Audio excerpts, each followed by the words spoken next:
History is made after cardinals elect their first American pope. Who is the new pontiff, and where will he take the Catholic Church? We'll take you to Vatican City in moments. And do you know when not to call 911? We're going to tell you about a new province-wide campaign focused on 911 misuse. Plus, there's a lot of belief in the air after the Toronto Maple Leafs defeat the Florida Panthers to take a 2-0 series lead. The team's in Florida tonight, getting ready for tomorrow evening's Game 3. This is Live at 5.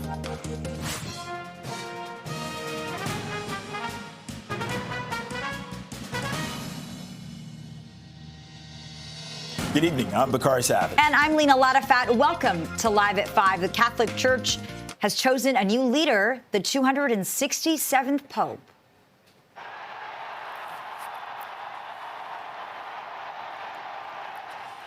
Robert Prevost becomes the first American Pope in history. He chose the name Pope Leo XIV and appeared on the balcony at St. Peter's Basilica in front of thousands of Catholics who packed the square to catch a glimpse of him. CTV National's Adrian Gabriel joins us live now from Vatican City. Adrian, tell us about the atmosphere where you are tonight.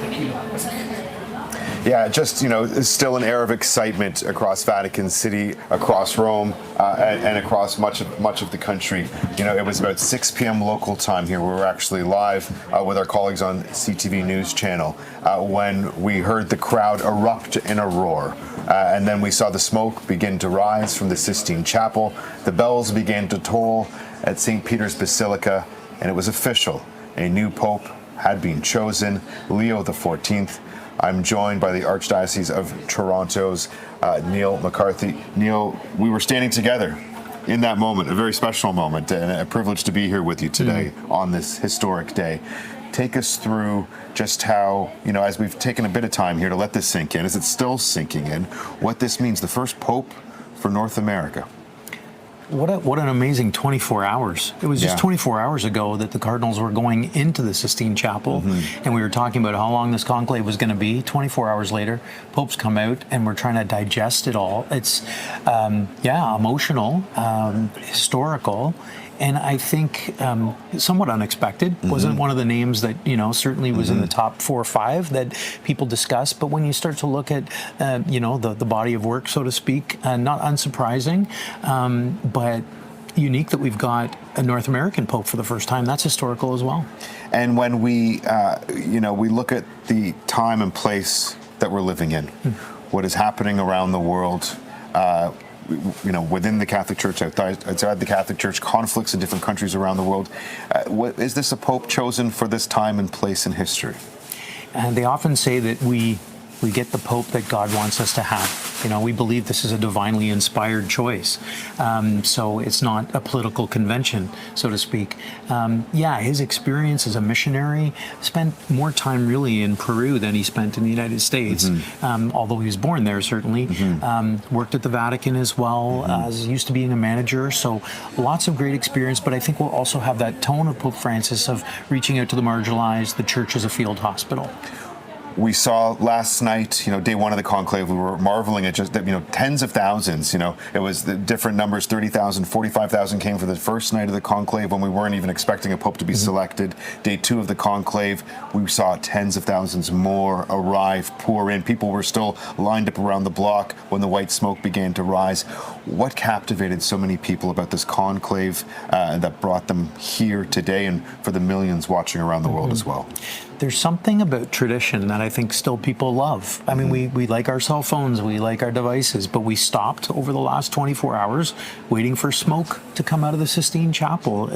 It's good for us to slow down. That's what we talk about sometimes when people go to church, when you pray.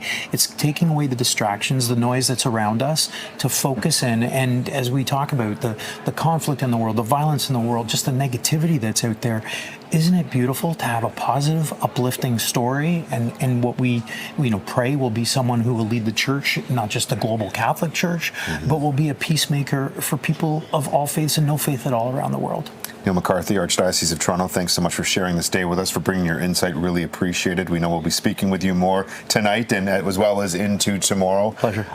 We saw so many come today. We saw the new Pope bless the crowd, pray for the world. And so many people came today, with hope in their heart, and what they saw is a pope selected that gives hope to the world. Send it back to you. Vatican City, CTV's Adrian Gabriel. Adrian, thank you. Well, CP24 Steve Ryan is outside of St. Michael's Cathedral Basilica downtown, getting reaction from Toronto's Catholic community this evening. Hi, Steve. Yeah, guys, it was 12:07 Eastern Standard Time this afternoon when people around the world, here in Toronto included, celebrated the news of the announcement that a new pope had been chosen. So we spent the afternoon out front of St. Michael's Cathedral here speaking with people coming to and from the church, and every one of them were elated at the news with the announcement of the new pope, Pope Leo XIV. People felt that this is a progressive pope, a pope that was chosen because he is following the legacy of Pope Francis, and that being somebody who is forward-thinking, who is progressive in their views on the inclusivity of everyone in the church and the role that women will play or should play in the church going forward. So all were thrilled with the announcement. They were indifferent as to where the Pope was from. They were just thankful that a new Pope has been chosen. Here's reactions from a couple of people who I spoke with earlier on this afternoon. Let's have a listen. I support the progressiveness, although I would love to just see, again, the word of God and scripture as is. Everyone is included. However, I'd love to see a little bit less of more personal views and more of the actual scripture as it says, while we're spreading the gospel and everyone's learning about it. And it's still helping the community overall to bring everyone into the church. Again, that's the overall point for us to do it all together. I think, firstly, it's great news that things happen so quickly. It's nice to see that, behind the closed doors of the Sistine Chapel, the cardinals seem to have a sort of a united front, and they chose to take the church in the same direction that Pope Francis went, which is sort of a more progressive approach. I think anytime the church can show unity is really a great thing for all of us. Pope Leo XIII, who reigned from 1878 until 1903, was a pope who was a strong advocate for human rights, a strong advocate for the rights of workers, and a strong advocate for the role of the church in people's everyday living. So this is a man now chosen to be the next pontiff who people believe will be the same sort of person going forward as his predecessor in name, the Pope Leo the 13th. Now we have Pope Leo the 14th, and people are very hopeful with what is to come in the future. Send it back to you guys. What a momentous occasion. Steve, thanks so much for this. It is now 5:08, 12 degrees. We're going to switch gears a little bit. Get a check on your local drive. Our Adjoa and Sayabwa has more on that. Hey, Adj. Hey, Alina. Yeah, the gears are definitely moving. If you're making your way out on the major routes, we have a couple of problems. Might be halted a bit if you're trying to get on the Trafalgar on-ramp to the Niagara Bend QEW, the southbound Trafalgar on-ramp to the Niagara Bend QEW. We're dealing with a collision. Vehicle went into the ditch. So this is why they had to close the ramp. They're just waiting for tow to hook up that vehicle and get it out of that ditch. Headed towards the Gardiner eastbound, not necessarily a drive you want to be on. This is what's happening. We have this construction started yesterday. It's going to last until Saturday. It's between Islington and Park Lawn, and that is what is impacting and slowing down your drive. Westbound also slow from Jarvis out to Park Lawn because of that new construction spot as well. And if you're on the Don Valley Parkway, no issues. Really, really busy, though. Approaching Bayview Bloor, continue slow as you navigate up towards the 401. On city streets in Scarborough, crews on scene of a collision on Lawrence westbound. All lanes blocked at Brimley. I'll send it back to you both. This CP24 traffic report is brought to you by 407 ETR. Enjoy the journey with a stress-free commute. And one person's been hurt in a shooting in South Mississauga. Police were called to Lundin Road near Winston Churchill Boulevard, south of the QEW, just after 8 o'clock this morning. Police say one person is injured, and paramedics tell us they transported a man to hospital with minor injuries. Police have not released any suspect information. 2 schools in the area were placed under a hold and secure, including St. Helen Elementary School and Clarkson Secondary School, but those have since been lifted. And a new province-wide campaign is focusing on 911 misuse. Yeah, it's called When Every Second Counts, and it aims to educate people about what actually constitutes an emergency so that emergency responders can devote their time to people who need immediate help. Officials say many people aren't aware of where to go for help in non-emergency situations. This effort not only helps to reduce the strain on emergency responders, but also promotes greater community preparedness.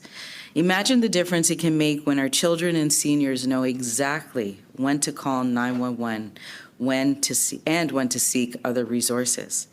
As one of the fastest growing regions in the province, Brampton and Peel continues to see an increase in emergency services. So I know this campaign here and around the province will play a crucial role in educating our residents about responsible use of 911. Sometimes there's 3 calls, 4 calls at the same time, all critical issues. And so if there's misuse calls, it takes those desperate that desperate time to respond away. And so I look at our Deputy Chief Arduari, who's been a leader in Canada on changing 911. I know at one point we had 40% of our calls that were misuse calls. And you see on the screen, they talk about people calling about their pizza. That's happened more often than we like to know. But here are other examples. I think we had calls, people complaining about a cricket game being noisy. That's not the right reason to call 911.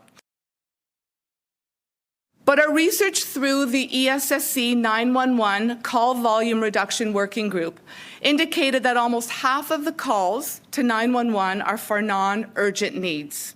And that includes pocket dials, it includes inappropriate malicious calls. And as Doug shared, but important to repeat, that over 30% of Ontarians don't know what number to call when they have municipal issues or when they require municipal services. And that can include questions about your garbage pickup or utility outages. That information is not getting out there. Here in Toronto, there are an average of 5,000 calls to 911 every day. Of those, more than 40% are abandoned calls or pocket dials. So if you call 911 by mistake, please just say, stay on the line and talk to the operator. Well, Toronto police joined faith leaders and community members in prayer walks around the city today. Chief Meyer Dimku took part in the one walk downtown in 52 Division.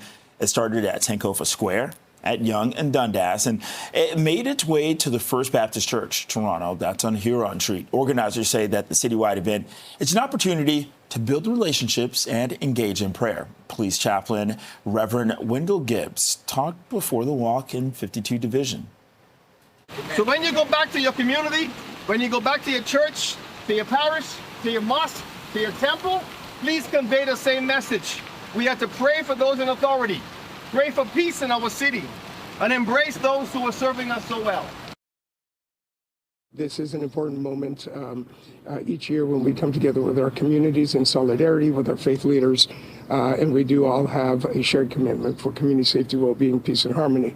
And days like today are an important reminder of just the kind of work that can happen when we all collaborate together.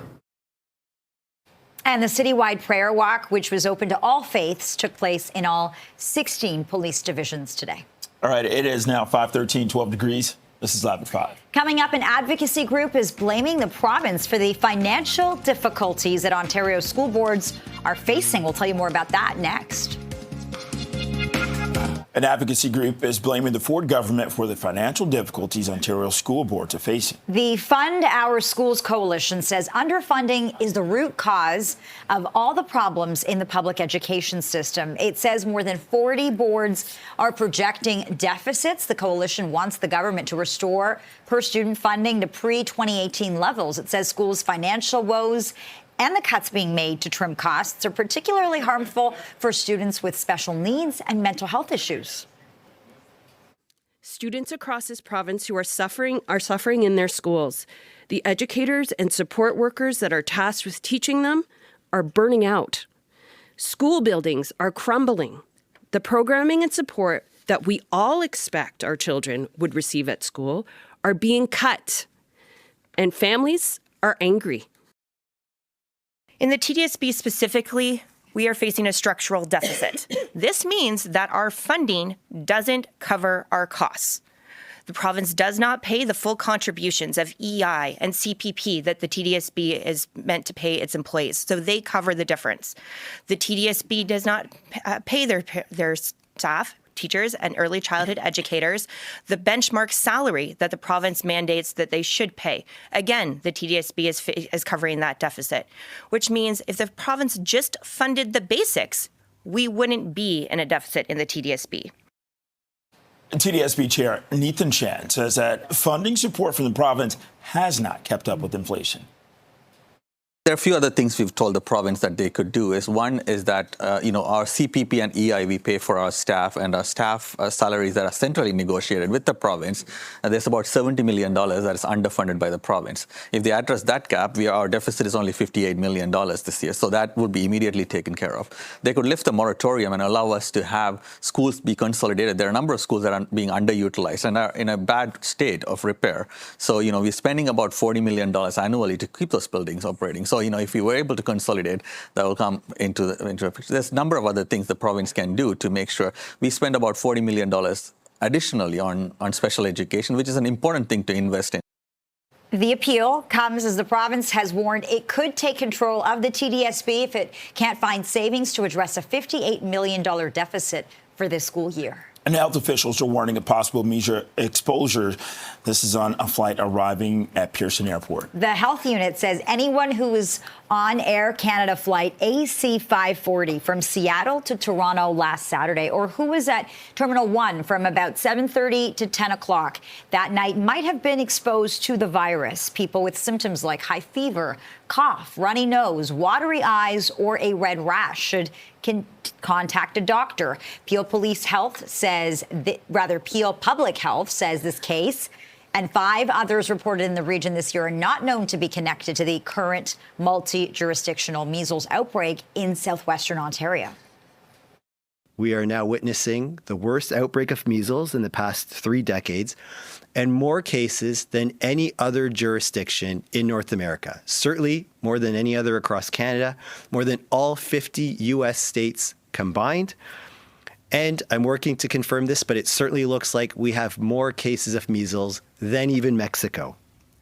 Now, this week we heard from the Chief Medical Officer of Health with the first update in quite some time. Well, the opposition grilled the government over its response to the measles outbreak this morning. It happened during question period. I was so disappointed to hear both the Premier and the Minister of Health yesterday. With over 1,300 confirmed cases of measles in the province, I was absolutely shocked to hear the Minister and the Premier defend their absolutely abysmal record on the measles outbreak. They seem to be totally unfazed by the growing number of people that have been infected. They're even making jokes about chasing kids around with needles when this is serious, right? It's about fighting misinformation with education, and it is about building trust in our public health care system. Why have the Premier and the Minister of Health thrown in the towel in the fight against measles? There is no doubt that immunization is our best control to ensure that our youngest children are protected, which is why we directed, and the Chief Medical Officer of Health sent out a directive to all of the public health units over a year ago, saying, refocus your efforts. You need to refocus your efforts on childhood vaccines. We did that over a year ago.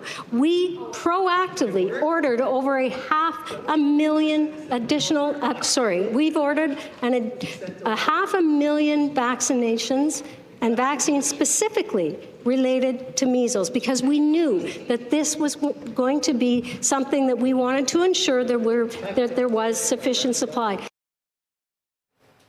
Ontario recorded 197 new cases of measles between April 29th and May 6th. That brings the total number of people in this province who have fallen ill from the virus to more than 1,400 since October. Chief Medical Officer of Health, Dr. Kieran Moore, says the majority of measles cases are in rural communities in southwestern Ontario. Well, it's 5:21, 12 degrees. This is Live at 5. Coming up, a ceremony in the city today to mark the 80th anniversary of Victory in Europe Day. We'll tell you more about that.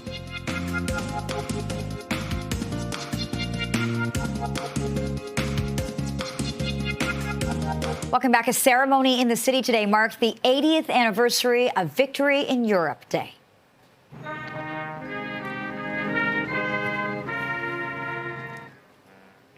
And the wreath-laying ceremony took place at the Victory Peace Monument in Coronation Park on Lakeshore Boulevard. Veterans and government officials, including Mayor Olivia Chow, were there to commemorate the day that the Nazis officially surrendered, which finally brought the Second World War to an end, May 8, 1945. Workers and soldiers from across Canada, French and English, Indigenous and immigrant, played a vital role in liberating the Netherlands, and they did it together. A great ally was in need, and Canada answered the call. In the UK, King Charles, Queen Camilla, Prince William and Catherine, the Princess of Wales, attended a special service at Westminster Abbey to mark the 80th anniversary of Victory in Europe Day. Wreaths were laid at the grave of the unknown warrior in a show of respect for those who gave their lives in the Second World War. It's 5:24, 12 degrees. This is Live at 5. The Leafs' second-round playoff series now shifts to Florida for Games 3 and 4. Some of the players spoke to the media today before heading down south. We're going to hear from them next. History is made after Cardinals elect their first American Pope. Who is the new pontiff, and where will he take the Catholic Church? We're going to take you to the Vatican City in moments.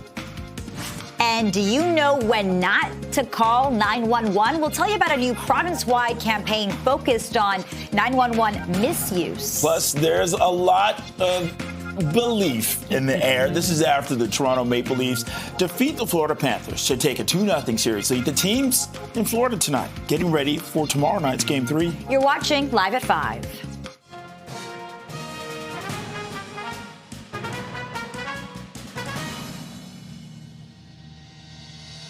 Good evening, and thanks so much for joining us. I'm Lena Latafat. Now, Bakari Savage. The Catholic Church has a new leader, the 267th Pope.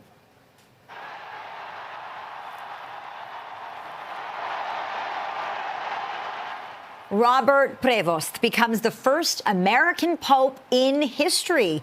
He chose the name Pope Leo XIV and appeared on the balcony at St. Peter's Basilica in front of thousands of Catholics who had packed the square to catch a glimpse of him. They waved flags representing countries from all over the world, including Canada. 4 Canadian cardinals were among the 133 electors who took part in the conclave.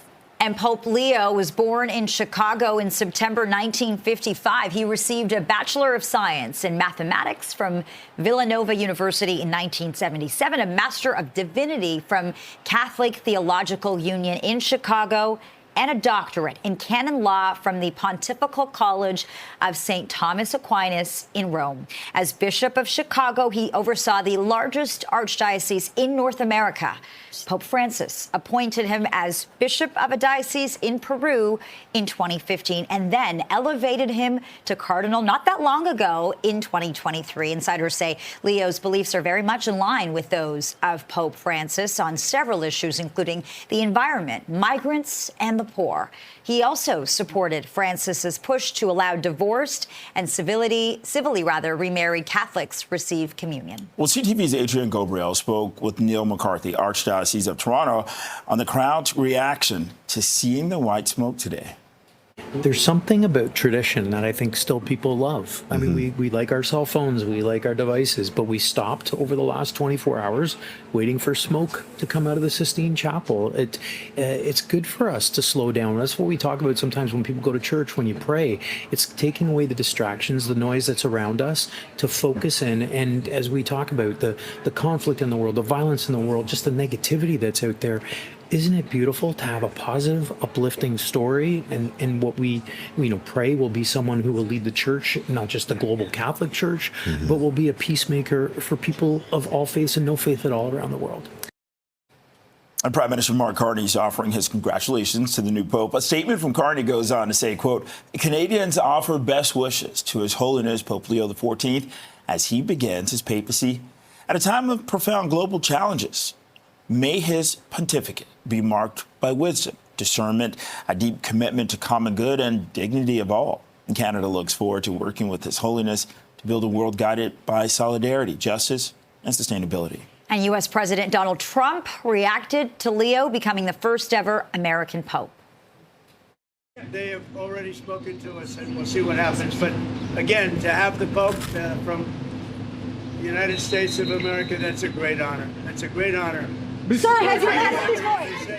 Sir, had you watching, and they said he's from America. I said, that's great. And Father Michael Corpus from the St. Augustine Seminary of Toronto joined us with his reaction to the new Pope. There's great anticipation when we're waiting for that curtain to be drawn back and for the Pope to come out. Obviously, much will be discovered about Pope Leo XIV, but, the choosing of the name is definitely one of those, I guess, clues as to maybe how he will have his papacy, what focus he may have. Pope Leo XIII, the last time Leo was used was in 1903. I think he passed away then, and he had a focus on workers' rights, and so he was a pope for the workers. So perhaps that's where his papacy may lead him to focus on the rights of workers. And Mark McGowan is a professor and principal emeritus at U of T's St. Michael's College, who joined us live with his thoughts on the Pope choosing the name Leo.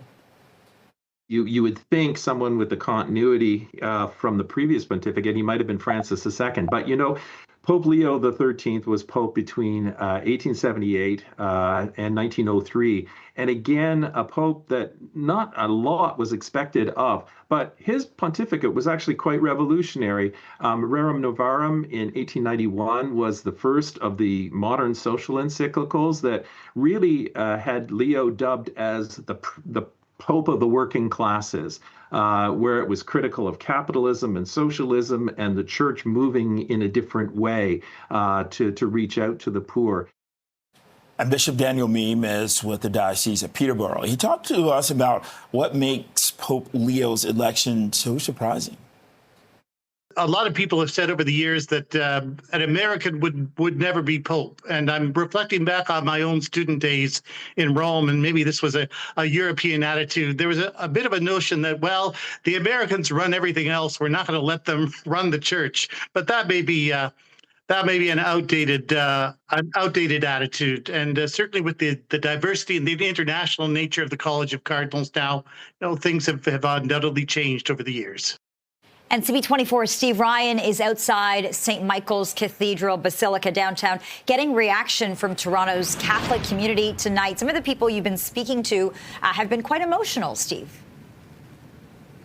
Yeah, they certainly have, Lena, and that's both parishioners and visitors to St. Michael's Cathedral. As you said, many were very emotional talking about the news of the new pontiff, but all have said that they were indifferent as to where the Pope was born.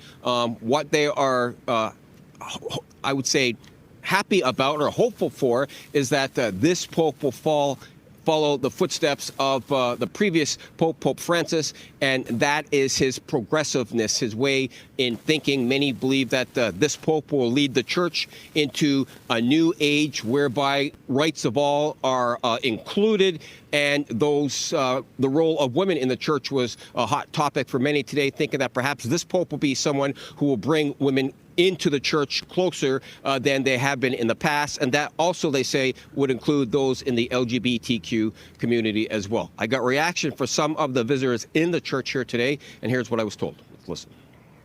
His teachings in the way of the church being more open and inclusive was great. I think his teachings on how we deal with the LGBTQ in the church were very progressive, and I hope the current Pope, being American and being from the West, continues on with those traditions, increasing the role of women in the church, recognizing, the role of climate change and how it's affecting our world. All of these things I'm looking forward to see what the new Pope has to say about as well. Overall, I'd love to see a lot of women in the church, but I'd also like to see more men in the church. And overall, just spreading of the actual word of God, the full scripture, and really just spreading the gospel as it is written. Pope Leo XIII, who we've heard reigned from 1878 until 1903. He was somebody who was an advocate for social justice and for the rights of people, for the rights of workers. And many believe that Pope this Pope here, Pope Leo XIV, will do the exact same thing. Yeah, send it back to you guys. There seems to be a lot of continuity here, as Steve Ryan reporting live. Thanks so much for this, Steve. In other news, further lane reductions on the Gardiner Expressway causing big headaches for drivers. Yeah, the eastbound Gardiner is reduced to 2 lanes between Islington and Park Lawn for emergency pavement repairs to the shoulder. That stretch of the Gardiner, it's down to 1 lane overnight. This work is expected to wrap up by 6 a.m. Saturday. This is in addition to work being done on 5 bridges on or over the Gardiner between the 427 and Humber River. Well, I guess that's a great time to look at traffic, right? Is it a great time to look at it? Is it? You can look at it. You don't want to be stuck in it. That's what's happening to commuters. Exactly. And, you know, I'm going to piggyback off of that Gardiner lane restrictions because of this roadwork that's expected to clear by Saturday. So trying to get into the downtown core, the lanes are reduced, in case you missed it, between Islington all the way over to Park Lawn. And that's where you start to see a little bit of relief. That's all the traffic getting by being relieved, that they're not stuck in that anymore. Still really backed up from the southbound 427. It is a slow go. Problems I can see, not involving maintenance, but it's a collision. They managed to hook up the vehicle. It was hooked up to tow. It was in the ditch. This is the southbound Trafalgar on-ramp that takes you onto the Toronto-bound QEW. The ramp is no longer blocked, so a good sign that this situation is about to clear. And checking in on your drive on the Don Valley Parkway, again, still pretty busy across the top of the city. Outside of camera view on the southbound lanes of the 400, up in Barrie at Bayfield Road, a crews on scene of a collision that is blocking a live lane. Lena Bakari, I'll send it back to you. Thanks for the update, Aj. It's 5:41, 12 degrees. You're watching Live at 5. And Toronto police join faith leaders and community members in prayer walks around the city today. We're going to have more on this next.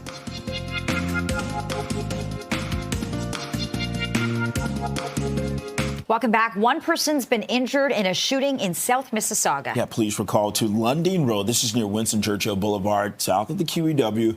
It was just after 8 this morning. Police say that one person is hurt. Paramedics tell us that they transported a man to hospital with minor injuries. Police say that they have not released any suspect information just yet. 2 schools in the area were placed under hold and secure. This is including St. Helen Elementary School and Clarkson Secondary School, but those have been lifted.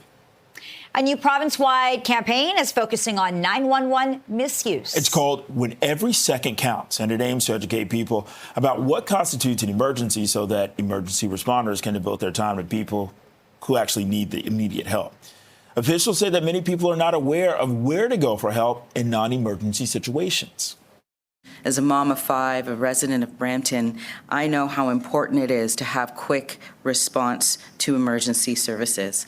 I remember an incident a number of years ago when there was a domestic violence situation happening behind my in-laws' house, and I called 911 and was on hold for 7 minutes.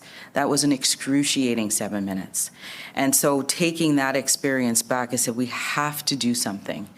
And I'm so proud of our government for investing $4 million in the next-gen 911 system here in Peel, and that has responded to a significant increase in calls being answered in seconds. Don't take police away or first responders away from a critical response. And that's why I wholeheartedly support this campaign. Want to make sure that we don't lose seconds. We don't lose precious time in responding to emergencies in our community.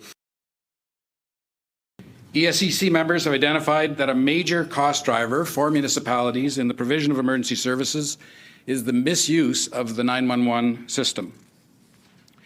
This misuse includes not only nuisance calls, but it also includes calls from residents seeking access to community services. In fact, our research indicates that 30% of Ontarians don't know what number to call other than 911 for answers to their questions about simple municipal services.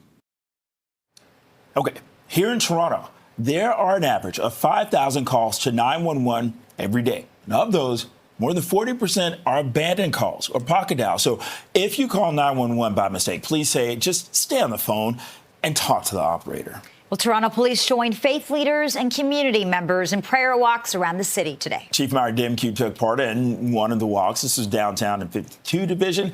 It started at Sankofa Square, Yonge and Dundas, and made its way to the First Baptist Church, Toronto. That's on Huron Street.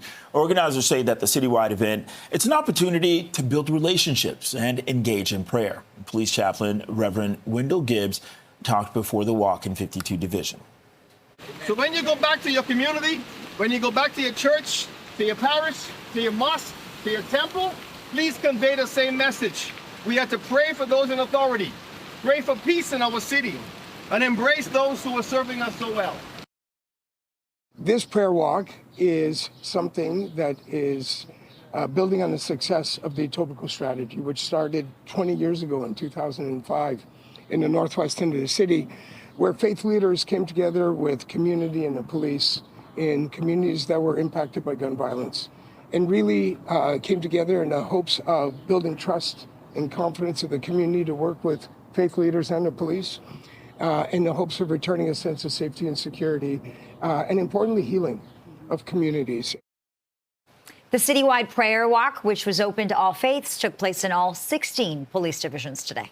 Right now it's 5:47, 12 degrees. This is Live at 5. A company that hopes to launch hovercraft service between Toronto and Niagara has cleared a really big hurdle. We'll talk to the president of the company next.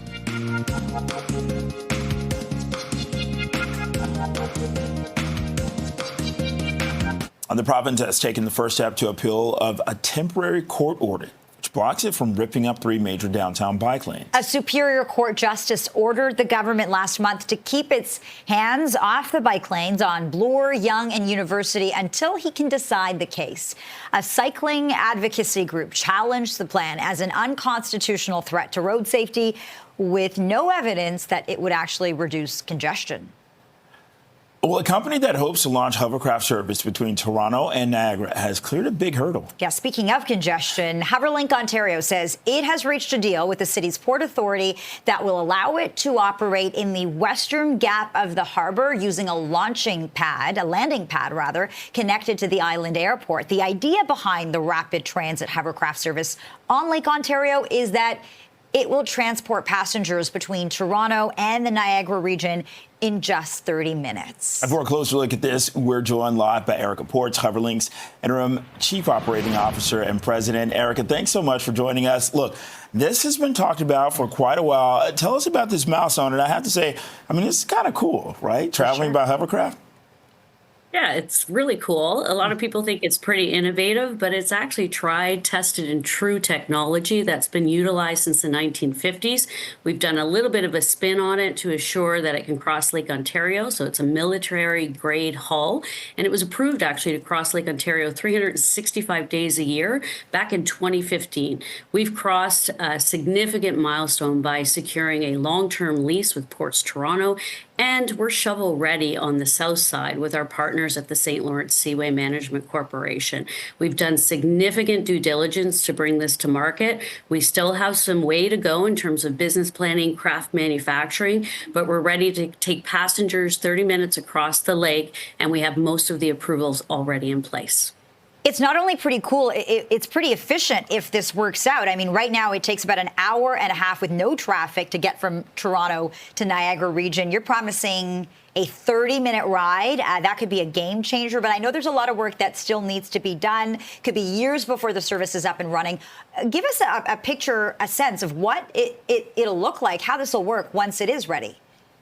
It's a great question. So we have ground transportation plans for the Niagara region with shuttle buses that will get you to the major tourism attractions and also interconnect with existing transit options like GO Train as well as buses. The key here is to make ease of transit from one end to the next end. On the flip side, in Toronto, you have amazing transit opportunities already in existence at Billy Bishop Airport and in the city of Toronto. And that's one of the reasons after we evaluated multitude of waterfront areas, we decided on the Western Gap. It was close to transit, but in addition, it avoided any traffic in the inner harbor. So we really tried to address community concerns and do our due diligence with public information sessions, et cetera, et cetera. So we've done a lot of work to get to this point. We're pretty pleased about the long-term agreements. They allow us to really build the business, see significant trajectory in terms of building the business with tourism entities on both sides of the lake, and we're pretty pleased at this point in time. It'll transport about 180 people. How much are these tickets going to cost? That's a great question. Everybody asks me that. I think we're going to try to get comparable to what you might get charged for parking in downtown Toronto. We still have some evaluation to do. What do we do with commuters? Are we offering commuter passes as an example? Those are some of the things that we're evaluating, as well as packages for families and tourism wholesale partnerships where we partner with places like the Shaw Festival, the Harbourfront Centre, to really assure that when people are landing and coming into Toronto and want to see both tourism regions, it's enabled by a hovercraft. So not only commuters, but also serving a really significant tourism market on both sides of the lake. We see about 15 million people moving between Niagara and Toronto on an annual basis, and 40 million tourists between these two regions. Significant economic development by having waterfront connectivity with an underutilized asset, which is the marine environment. Lake Ontario is underutilized. If you go to British Columbia, it's not obscure to hop on a ferry or a boat to get you somewhere. All right. Erica Ports, Hoverlink's interim chief operating officer and president. Good to get your thoughts on this tonight. Thanks for joining us. Thanks a lot. Thank you for having us. Thank you. Okay, right now it's 5:55, 12 degrees. This is Live at 5. Still to come, Canadian Blood Services says the demand for blood is expected to rise by 10% in the next 5 years, so they need a lot of people to roll up their sleeves. We'll tell you more about that message.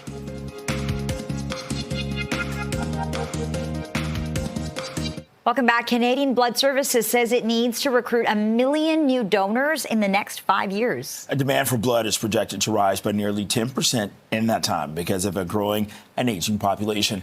The need for plasma is expected to increase by at least 50% as it's used in immunoglobulin drugs that are in high demand. More donation centers are being set up across the country, and hours are being expanded to encourage people to roll up their sleeves. Well, a documentary focused on former Toronto mayor, the late Rob Ford, is set to hit screens next month. The Netflix documentary series called Trainwreck is touted as an anthology, which the streaming service says focuses on some of the most scandalizing events that gripped the public. One particular episode, dubbed Mayor of Mayhem, it looks into Ford's tenure in local politics, from when he first announced his mayoral candidacy in 2010 to the allegations surrounding his hard drug use. It's set to air June 17. 5:58, 12 degrees. This is Toronto's breaking news, CP24. We leave you with one last look of the Vatican tonight. A new pope has been chosen, history's first American pontiff. Thank you for watching. CTV News at 6 is next.